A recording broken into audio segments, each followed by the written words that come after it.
अस्सलाम वालेकुम friends, this is Pathan Nazim and welcome to Hello Learning Academy. Friends, इस session में हम मार्टीटी 2026 के लिए गुज़िश्ता इम्तिहानात में पूछे गए माहौलियाती मुताल्लिक़ के 10 सवालात वज़ाहत के साथ देखेंगे। लिहाजा 21 जून को आपका इम्तिहान कंडक्ट किया जाएगा। इसी को मद्देनज़र रखते हुए हेलो लर्निंग एकेडमी पर न्यू बैच स्टार्ट की गई हैं, जिसमें आपको डेली लाइव लेक्चर्स मिलेंगे। और अगर से आपका लाइव लेक्चर मिस हो जाता है तो रिकॉर्डेड फॉर्मेट में अवेलेबल रहेगा। उसी के साथ तमाम मज़ामीन के PDF नोट्स आपको दिए जाएंगे। 5000 plus MCQs and PYQs practice के लिए आपको दिए जाएंगे। तो फ्रेंड्स, एक पेपर के लिए फ़ीस 999 हमने रखा है, और अगर आप दोनों पेपर ज्वाइन करते हो तो 1299 इसकी फ़ीस है। अगर आप इंटरेस्टेड हो तो अभी जाकर प्ले स्टोर से हेलो लर्निंग एकेडमी एप्लीकेशन को डाउनलोड कीजिए और वहाँ से आप कोर्स ज्वाइन कर सकते हो। अदरवाइज़ अगर से आपको कोई इंक्वायरी करनी हो तो नीचे दिए गए नंबर पर व्हाट्सअप या कॉन्टैक्ट कर सकते हो। तो फ्रेंड्स, वक्त को ज़ाया ना करते हो, चलते हम क्वेश्चन की तरफ। साल भर में ज़मीन पर मुख्तलिफ मौसम होते हैं। इनके मुनासिब वजूहात ज़ेल के मुतबादिल में से कौन से है? ए, ज़मीन का झुका हुआ महवर। बी, ज़मीन की हुदूदी गर्दिश।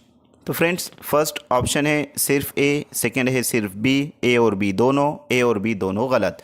तो फ्रेंड्स, साल भर में ज़मीन पर जो मौसम बनते हैं, मुख्तलिफ जो मौसम बनते हैं, वो लिहाजा मदारी गर्दिश के ज़रिए बनते हैं, क्योंकि ज़मीन अपने मदार पर जो है तो सूरज के गिर्द गर्दिश करती है। 360 दिन का वक्फ़ा जो है तो उसका होता है, जिसमें 3 मौसम बनते हैं और एक साल बनता है। और उसी के साथ ज़मीन अपने महवर पर जब गर्दिश करती है तो उसका महवर झुका हुआ होता है, जिसके ज़रिए दिन और रात बनते हैं, यानी कि 24 घंटे मुकम्मल चाहिए होता है ज़मीन को एक चक्कर मुकम्मल करने के लिए। लिहाजा उसको जो है तो महवरी गर्दिश कहेंगे। और सूरज के गिर्द जब ज़मीन गर्दिश करती है उसको मदारी गर्दिश कहा जाता है। जैसे कि आपको स्ट्रक्चर में नज़र आ रहा है, यहाँ पर हर सैयारे का डे जो तो दिया गया है, यानी कि कितने दिन उसको सूरज के अतराफ गर्दिश करने के लिए चाहिए होता है। तो यहाँ पर 3 नंबर पर ज़मीन है, जो कि अब ये जो आपको नज़र आ रहा है, ये तीर का जो निशान है, और यहाँ पर ये जो है ये मदार है, और ये ज़मीन है जो 365 दिन लेती है ये पूरा चक्कर सूरज के गिर्द मुकम्मल करने के लिए, जिसमें 3 मौसम बनते हैं। और उसी के साथ ज़मीन अपने महवर पर भी जो तो गर्दिश करती है, और जिसके ज़रिए जो तो दिन और रात वजूद में आते हैं, जैसे कि आपको यहाँ पर नज़र आ रहा है। लिहाजा ये जो है ज़मीन सूरज के गिर्द चक्कर लगा रही है, और उसका जो फासला है वो भी आपको यहाँ पर नज़र ही आ रहा है, आ ही रहा होगा। और ज़मीन सूरज के गिर्द अब चक्कर लगाती है, तो चांद ज़मीन का ज़ेली सैयारा है जो ज़मीन के गिर्द चक्कर लगाता है।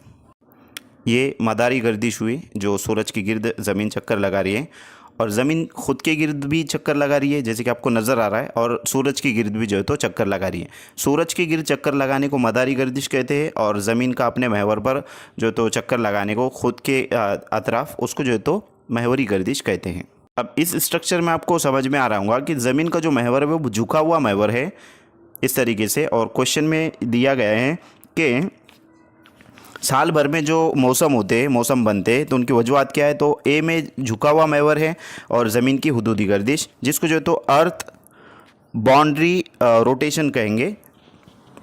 तो दोनों भी जो है तो यानी कि अलिफ और बे दोनों भी दुरुस्त हैं। अब ये जो आपको यहाँ पर नज़र आ रहा है फ्रेंड्स, ये है महवरी गर्दिश कि ज़मीन ख़ुद जो है तो चक्कर लगा रही है, और जब सूरज की गिर्द चक्कर लगाएंगे ज़मीन उसको मदारी गर्दिश कहेंगे, और ये जो है तो महवरी गर्दिश कहलाती है। अब जिस तरीके से ज़मीन के गिर्द जो है तो सूरज की गिर्द ज़मीन चक्कर लगाती है, उसी तरीके से यहाँ पर आपको नज़र आ रहा होगा कि ज़मीन जो है ज़मीन के गिर्द चांद चक्कर लगाता है। आपको ये जो स्ट्रक्चर नज़र आ रहा है यहाँ पर, तो ये चांद है, उसका सूरज का जो है तो सूरज की शुआएं उस पर पड़ती है, और उसका साया यहाँ पर आपको नज़र आ रहा है ज़मीन पर पड़ता है, जो कि हमें नज़र आता है।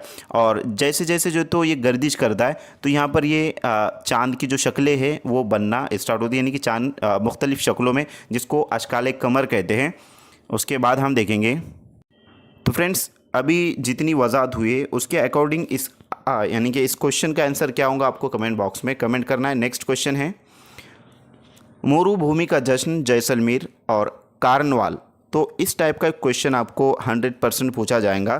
तो ये क्या चीज़ें हैं, यानी कि मरुभूमि का जो जश्न है वो जैसलमेर में जो तो मनाया जाता है, और कार्नवाल में जो तो ये कहाँ है, कौन से एरिया में है। कारणवाल क्या चीज़ है और कहाँ है और कौन सी एरिया में। तो फ्रेंड्स ये फर्स्ट ऑप्शन है कोलकाता, सेकंड ऑप्शन है पणजी, थर्ड ऑप्शन है कोची और लास्ट ऑप्शन है पदोचेरी यानी कि पौंडीचेरी इसको कहते हैं। लिहाजा इस क्वेश्चन का करेक्ट आंसर है ऑप्शन नंबर 2।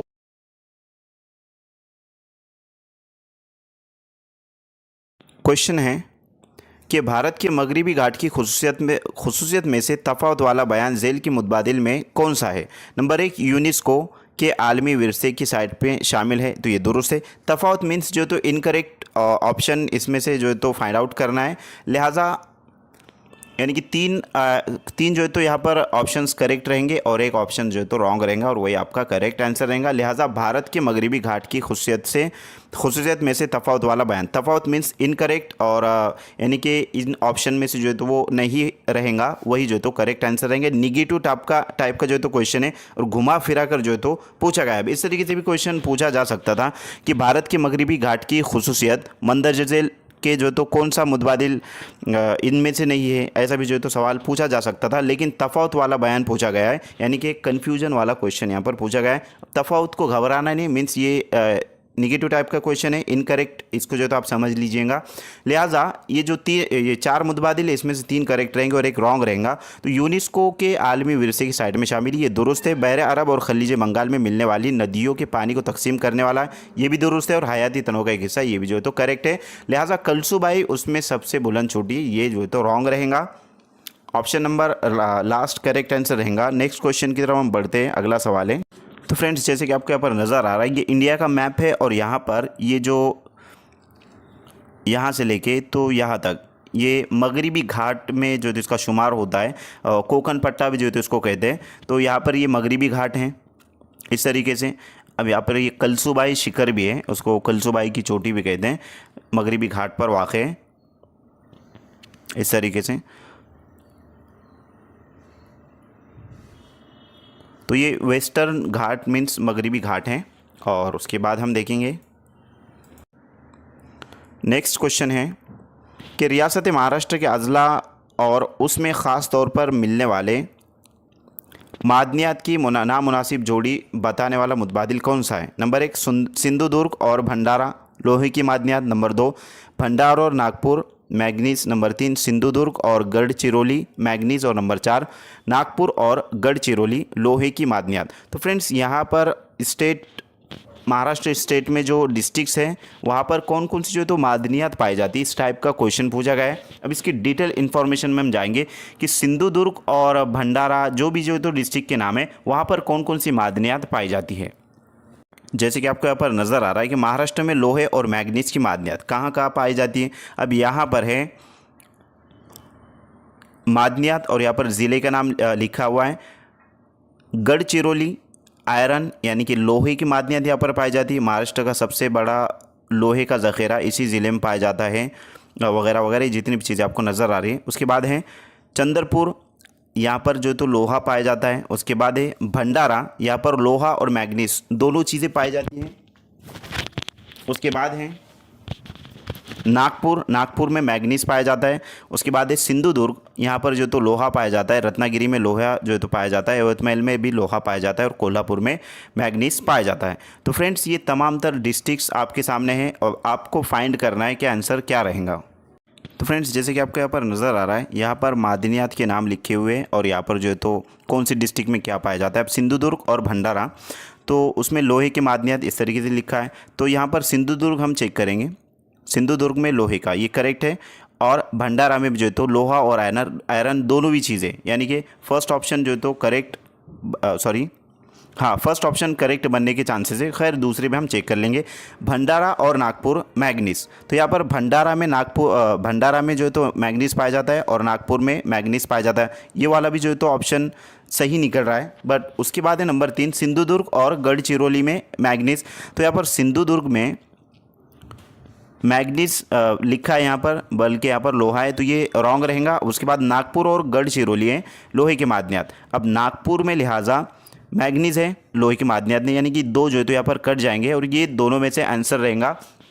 लिहाजा सिंधुदुर्ग और भंडारा, तो भंडारा में जो है तो मैग्नीज़ भी पाया जाता है और लोहा भी पाया जाता है और सिंधुदुर्ग में लोहा पाया जाता है और भंडारा में मैग्नीज में पाया जाता है और नागपुर में जो है तो मैग्नीज पाया जाता है। लिहाजा ये दोनों में से एक आंसर रहेगा। अब आपका जो आंसर की से रिलेटेड जो आंसर यानी कि फाइंड मतलब कंसिडर किया गया है वो ऑप्शन नंबर फर्स्ट है। ऑप्शन नंबर सेकंड भी हो सकता है, लेकिन फर्स्ट की तरफ जो है तो यानी कि ऑप्शन नंबर फर्स्ट उसमें बतलाया गया है। लिहाजा फ्रेंड्स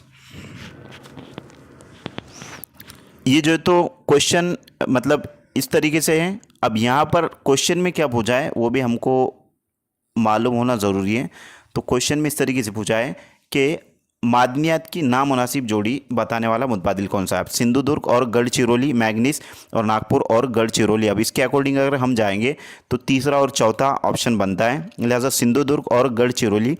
तो सिंधुदुर्ग में यहाँ पर लोहा और ये मतलब ये गढ़चिरौली में जो है तो लोहा है, लेकिन नागपुर में लिहाजा मैग्नीज है और गढ़चिरौली में लोहे की मादनियात है।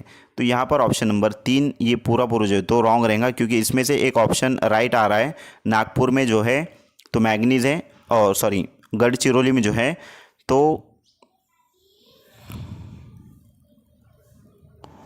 लोहा है। तो यहाँ पर लोहा करेक्ट आ रहा है और नागपुर यहाँ पर रॉन्ग हो रहा है, लेकिन यहाँ पर एक करेक्ट आ रहा है, लेकिन ये दोनों भी जो तो रॉन्ग है। सिंधुदुर्ग और गढ़चिरौली में लोहा है और सिंधुदुर्ग में भी जो है तो लोहा है। इस वास्ते ऑप्शन नंबर 3 करेक्ट इनकरेक्ट रहेगा और यही आपका करेक्ट आंसर रहेगा।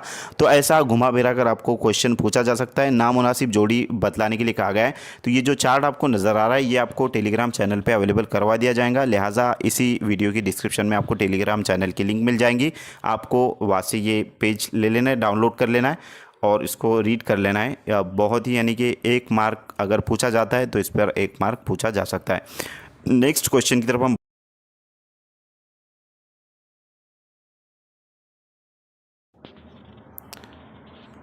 क्वेश्चन है, महाराष्ट्र के ज़िलों का ऐसा ग्रुप का मुतबादिल बताए जिससे कौमी शाहराह नहीं गुजरती है। नंबर 1 है हिंगोली, नांदेड़, लातूर। कौमी शाहराह मीन्स जो तो नेशनल हाईवे। नंबर 2 है लातूर, उस्मानाबाद, बीड़। नंबर 3 है बीड़, नंदुरबार, नांदेड़ और नंबर 4 है उस्मानाबाद, नंदुरबार और हिंगोली।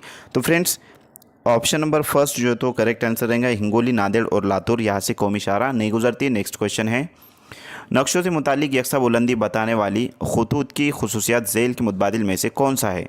नंबर 1 यकसा बुलंदी बताने वाले खतूत ये सतह समंदर से यकसा बुलंदी वाले मकाम को जोड़ने वाले हकीकी खतूत हैं। नंबर 2 यकसा बुलंदी बताने वाले खतूत का दरमियानी फासला कम हो तो उस मकाम की ढलान तेज़ होती है। नंबर 3 यकसा बुलंदी ज़ाहिर करने वाले खतूत खुसूसी तौर पर ज़मीन की साख्त की लंबाई और चौड़ाई को ज़ाहिर करने के लिए इस्तेमाल किए जाते हैं। और नंबर 4 यकसा खतूत ऊंचाई वाले मसावी खतूत के दरमियान का रंग उस मकाम की गहराई के मुताबिक मुतय्यन होता है। तो फ्रेंड्स इस क्वेश्चन का करेक्ट आंसर है ऑप्शन नंबर 2 यकसा बुलंदी बताने वाले खतूत का दरमियानी फासला कम हो तो उस मकाम की ढलान तेज़ होती है। नेक्स्ट क्वेश्चन है, माशी नुक्ते नज़र से अहमियत वाले जंगलात झेल में से कौन से हैं। नंबर 1 गर्म खित्तों के खारदार जंगलात। नंबर 2 गर्म खित्तों के मरतूब पतझड़ के जंगलात। नंबर 3 गर्म खित्तों के नीम सदाबहार जंगलात और नंबर 4 खार फूटी के जंगलात। तो फ्रेंड्स इस क्वेश्चन का करेक्ट आंसर है ऑप्शन नंबर 3 गर्म खित्तों के नीम सदाबहार जंगलात। नेक्स्ट क्वेश्चन है, इंसानी जिस्म में कीमियाई पैगाम रसाई के तौर पर जाना जाने वाला इस्तिखराज करने वाला गुदूद कौन सा है। नंबर 1 मैदा। नंबर 2 बरगुर्दवी गुदा। नंबर 3 है लम्स। नंबर 4 है जिगर। तो फ्रेंड्स इससे रिलेटेड भी जो है तो हम देख लेते हैं। तो इस क्वेश्चन का अमल इस्तिखराज से रिलेटेड बात हुई है, उसको बरगुर्दवी गुदा जो है तो कहा जाएगा, जैसे कि आपको यहाँ पर नज़र आ रहा है। तो ये इंसानी जिस्म में कीमिया पैगाम रसाई के तौर पर काम करने वाला इखराज करने वाला गुदूद जो है तो ये है एंड्रोक्राइन गुदूद, जिसको जो है तो जो नाम आए हैं वहाँ पर बरगुर्ज़वी गुदूद। तो यहाँ पर इस तरीके से हैं, ये जो है तो वो गुदूद है, ये जो है तो पार्ट है बॉडी का। उसी के साथ फ्रेंड्स एंड्रोक्राइन गुदूद वो गुदूद है जो हार्मोन्स खारिज करते हैं। उसके बाद ये हार्मोन्स कीमियाई पैगाम रसाई यानी कि केमिकल मैसेंजर्स कहलाते हैं, क्योंकि ये जिस्म के मुख्तलिफ हिस्सों तक पैगाम पहुँचाते हैं और उनके अफ़आल को मुनज़्ज़म करते हैं। इन गुदूद में शामिल जो है तो और कुछ मुख्तलिफ गुदूद हैं जिसके ताल्लुक से हम देख लेंगे। अगर से इस टाइप का क्वेश्चन पूछा जाता है तो आपका रॉन्ग नहीं होगा। लिहाजा पिट्यूटरी गुदूद मीन्स जो तो पिट्यूटरी ग्लैंड जिसको कहेंगे हार्मोन्स का कंट्रोल सेंटर जो तो होता है, ये जो आपको नज़र आ रहा है ये पिट्यूटरी ग्लैंड होता है जो दिमाग के अंदर जो तो होता है। उसके बाद है थायराइड गुदूद। अब ये जो तो थायराइड गुदूद हैं और जिस्म की तवानाई और मेटाबॉलिज्म कंट्रोल करता है। उसके बाद है एड्रेनल गुदूद, दबाव, स्ट्रेस और खौफ के वक्त हार्मोन खारिज करता है। उसके बाद है लबलबा जिसको जो तो पेनक्रिएस कहा जाता है, इंसुलिन खारिज करता है। और उसके बाद यहाँ पर जो तो लबलबा है, इसको जो तो लबलबा कहेंगे। उसके बाद है जिनसी गुदूद। जिनसी गुदूद जो तो ये टेस्टिस एंड ओवेरिस तौलीदी हार्मोन्स पैदा करते हैं। और इसी तरीके से फ्रेंड्स जिगर मीन्स जो तो लीवर को कहा जाता है, ये जो तो जिगर है और इसी के अंदर जो तो लबलबा होता है। उसके बाद है मैदा या मैदा जो है तो इसे कहते हैं। उसके बाद जो है तो लम्फ, तो लम्फ इसको जो है तो लम्फ कहा जाएगा, ये लम्फ है। उसके ताल्लुक से लिखा हुआ है यहाँ पर कि लम्फ खून जैसा एक बेरंग या हल्का जर्द माय है जो जिस्म के खलियों सेल्स तक ग़िज़ायत और ऑक्सीजन पहुँचाने और फुजलात को निकालने में मदद देता है। और लबलबा जो है तो इसे कहा जाता है जो कि मैदे के नीचे वाले हिस्से में होता है और यहाँ पर जो तो बॉडी पार्ट्स में पाए जाते हैं। ये जो तो ह्यूमन बॉडी है और यहाँ पर जो तो लबलबा पाया जाता है जो कि एग्जैक्ट मैदे के जिगर के नीचे होता है। ये जो तो जिगर है। उसके बाद है इसकी तफसील लम्फ की। जो लम्फ खून से बनता है और खून के प्लाज्मा जैसा होता है। ये लम्फी नालिया के ज़रिए जिस्म में गर्दिश करता है। लम्फी गुदूद जिस्म को बीमारियों से बचाने में मदद देते हैं। लम्फ में सफ़ेद खून के खलिए यानी कि WBCS means white blood cells ज़्यादा होते हैं जो जरासीम से लड़ते हैं। उसी के साथ नेक्स्ट देखेंगे इस क्वेश्चन का करेक्ट आंसर ऑप्शन नंबर 2। अगला सवाल है कि पोलियोमाइट्स बीमारी से मुतालिक मुनासिब बयान झेल के मुतबादिल में से कौन सा है। नंबर 1 कि पोलियो के वायरस तमाम पिस्तानीय जानवरों में होते हैं। नंबर 2 पोलियो के जरासीम ख़ास तौर पर सिर्फ मुंह के रास्ते से जिस्म में दाखिल होते हैं। नंबर 3 भारत में हर साल 3 से 8 साल से कम उम्र के तमाम बच्चों को पल्स पोलियो की मुहिम के तहत टीका लगवाया जाता है। और नंबर 4 पोलियो के वायरस सिर्फ इंसानों में पाए जाते हैं। तो फ्रेंड्स इस क्वेश्चन का करेक्ट आंसर है ऑप्शन नंबर 4, पोलियो के वायरस सिर्फ इंसानों में पाए जाते हैं, ऑप्शन नंबर 4। नेक्स्ट क्वेश्चन है सिगरेट नोशी करते वक्त झेल में से कौन से मुज़िर अशिया तैयार होती है। नंबर 1 ए निकोटीन, बी टार और सी कार्बन मोनोऑक्साइड। तो फ्रेंड्स यहाँ पर सिगरेट नोशी करते वक्त झेल के तीनों भी जो है तो आपको पॉइंट्स नज़र आ रहे हैं। तो ये अशिया तैयार होती है, निकोटीन, टार और कार्बन मोनोऑक्साइड, ये जो तो तीनों भी तैयार होती है। लिहाजा इसके अकॉर्डिंग कौन सा ऑप्शन करेक्ट रहेगा आपको कमेंट बॉक्स में कमेंट करना है। नेक्स्ट क्वेश्चन है कि झेल के मुतबादिल में से नामुनासिब बयान कौन सा है। नंबर 1 इंसानों में ख़ास तौर पर मर्दों में XY क्रोमोसोम होते हैं। नामुनासिब जो है तो पूछा गया है, निगेटिव टाइप का क्वेश्चन है तो ये दुरुस्त है फर्स्ट। सेकंड है ख़ास तौर पर परिंदों के नर में XX क्रोमोसोम होते हैं, ये भी जो है तो दुरुस्त है। उसके बाद है नंबर 3 तितलियों जैसे कीड़ों में मादा में XX क्रोमोसोम होते हैं। और नंबर 4 खुसूसी तौर पर परिंदों में मादा के क्रोमोसोम से बच्चों की जीन्स मुतय्यन होती है, तो ये जो है तो दुरुस्त है। लिहाजा ऑप्शन नंबर 3 रॉन्ग रहेगा। तितलियों जैसे कीड़े में जो है तो मादा में XX क्रोमोसोम नहीं होते बल्कि ZX या फिर ZX जो है तो तकरीबन वही है, ZX जो है तो क्रोमोसोम होता है, XX नहीं होता है। और मादा के क्रोमोसोम से ही बच्चों की जीन्स की यानी कि जीन्स मुतय्यन होती है परिंदों के अंदर। लिहाजा ऑप्शन नंबर 3 गलत रहेगा और वही आपका करेक्ट आंसर रहेगा। नेक्स्ट क्वेश्चन है नबातात और उसका इस्तेमाल की मुनासिब जोड़ी बतलाने वाला मुतबादिल कौन सा है। नंबर 1 जंगली भिंडी ईंधन, नंबर 2 है गड़वेल तेल और नंबर 3 है श्रेष्ठ दवाई और नंबर 4 है राल धागा। तो फ्रेंड्स नबातात और उसका इस्तेमाल की मुनासिब जो जोड़ी है वो ऑप्शन नंबर फर्स्ट है कि जंगली भिंडी ईंधन के तौर पर जो है तो इस्तेमाल की जाती है। अब आपके जहन में एक सवाल आ रहा होगा कि गढ़वेल और सुरेश ये क्या क्या चीज़ें राल, तो इसके ताल्लुक से भी हम देख लेंगे। यहाँ पर जंगली भिंडी है, गढ़वेल, सुरेश, राल, इसके इस्तेमालात और फ़वाइद। तो जंगली भिंडी इस्तेमाल सब्ज़ी के तौर पर खाई जाती है, सालन या अचार में भी इस्तेमाल की जा सकती है। उसके बाद है गढ़वेल, जिसको जो तो गवार भी कहा जाता है, सालन, जूस या बनकर खाया जाता है, जूस या मतलब सालन बनाकर जो है उसका खाया जाता है। नेक्स्ट है, अब उसके फ़ायदे भी नीचे लिखा है, आपको टेलीग्राम से ये उठा लेना है और इसको रीड करना है। खैर, सुरेश मीन्स जो तो बीज से, ये एक किस्म का बीज है और इससे तेल निकाला जाता है, पत्तों का सालन बनाया जाता है इसके। उसके बाद है राल, ये जो तो दवा में चिपकने वाली चीज़ों में या रिवायती इलाज में इस्तेमाल होता है।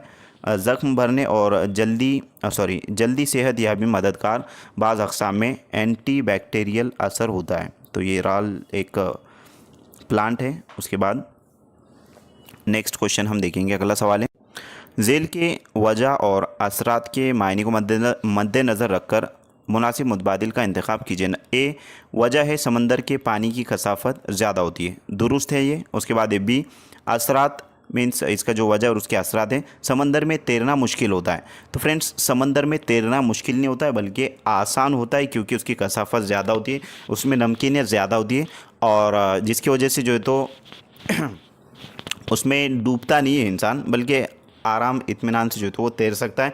लिहाजा अगर बतौर प्रैक्टिकल अगर किया जाए और अगर आप कर सकते हो तो बिल्कुल कीजिए कि समंदर का जो पानी होता है खारा होता है और उसमें तैरना किस तरीके से आसान होता है, इसके ऊपर है। तो यहाँ पर फ्रेंड्स आपको एक गिलास ले लेना है और ये क्वेश्चन भी जो है तो पूछा गया है, लिहाजा एक गिलास ले लेना है, उसमें पानी आपको भर लेना है और एक नींबू जो है तो उसमें छोड़ देना है। अब आपने नींबू जो है तो इसमें छोड़ दिया है और पानी जो है तो इसको भरा हुआ गिलास है यहाँ तक। अब उसमें स्पून से जो है तो आपको नमक डालना है, एक स्पून जो है तो नमक डालना है, ऐड करते चलना है।